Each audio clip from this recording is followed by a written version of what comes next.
volleyball, beach volleyball, with places for people to watch it.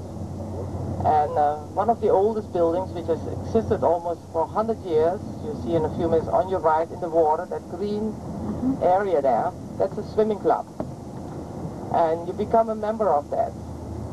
And when you're a member there, you can go out all the way, and there are little changing rooms, there are saunas, showers, so if you had a swim, they have also a small cafe. And actually it's also used during the winter months, because we do have people in Denmark who swear by swimming during the winter. They claim that if they go into the water every day, whatever the temperature, it keeps them very healthy during the whole winter. They don't get a cold or anything like that.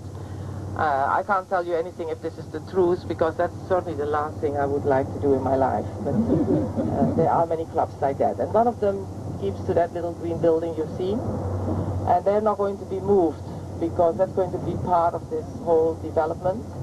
And they're getting another building somewhere else. It's caused a lot of problem, because of course people have used it for such a long time that they don't want to change their habits.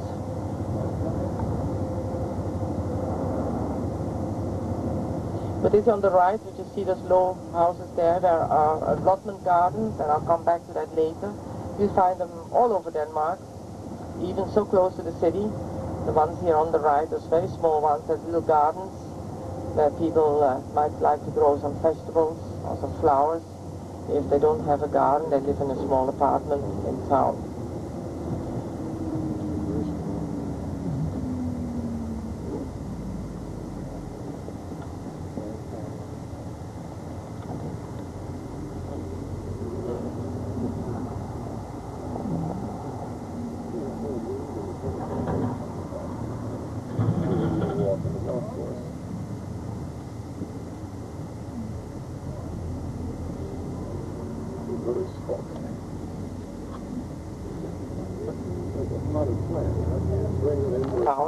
Would be nice just to get some on your right.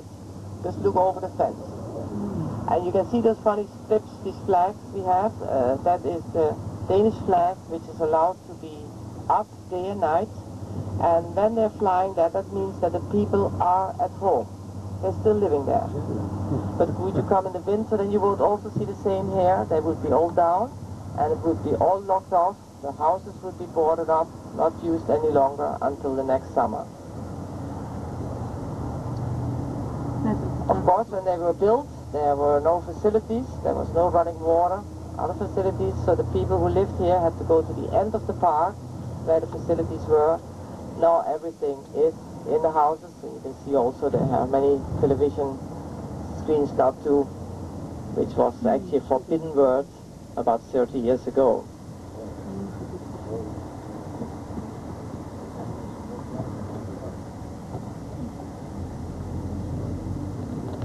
Coming up on the right, towering over everything. You can go all the way to the top of that spire, about 360 steps. Then you come to the globe on top, and on top of the globe the figure of Christ our Savior. It belongs to the church, which was built at the end of the 1600s, and it lies in an area which is called Christianshavn. Christian's Harbor. And to see that area, the best way to do that is to take one of the little canal harbor tours from the center of town. I'll show you where you can take them, so when you come back you can keep that in mind, because that whole part will remind you a little bit of Amsterdam. But first, before we drive in, the old defense of the city of Copenhagen, left and right, which is now a recreational area. And then we drive into the area called Christianshavn. Not much left of this harbor. This King Christian built in the beginning of the 1600s. You will hear me mention a lot of Christians and Frederiks. Yeah. All kings are either called Christian or Frederick. They follow each other. Although at the moment we have a queen who is called Queen Margaret II of Denmark. It's our first official queen, ruling queen of Denmark, and she became Queen of Denmark in 1972. But since those days of Christian, they have built a lot of apartments here, condominiums. But still, the main harbor area is left here, and we're going to cross a bridge in a few minutes. And if you look left and right, you can see this main canal, which is connected with smaller canals to the main harbor. And again, if you want to really get an impression of it, the best way to do it is one of those little tours. So just left and right. Yeah, the one I took that picture. In Christian made this an extension to the harbor, and actually along that canal you will see all the old warehouses he had built for storage.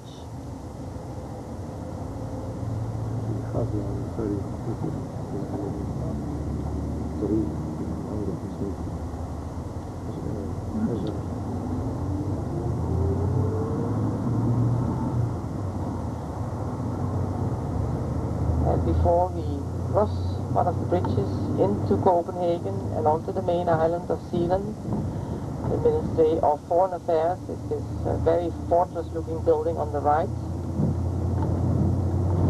And then on the left you can see that glass-faced building that we call the Black Diamond. It's part of the Royal Library. And this is the harbor of Copenhagen. We're crossing now. Yeah. But in this part very few large ships come in because the bridges would have to open.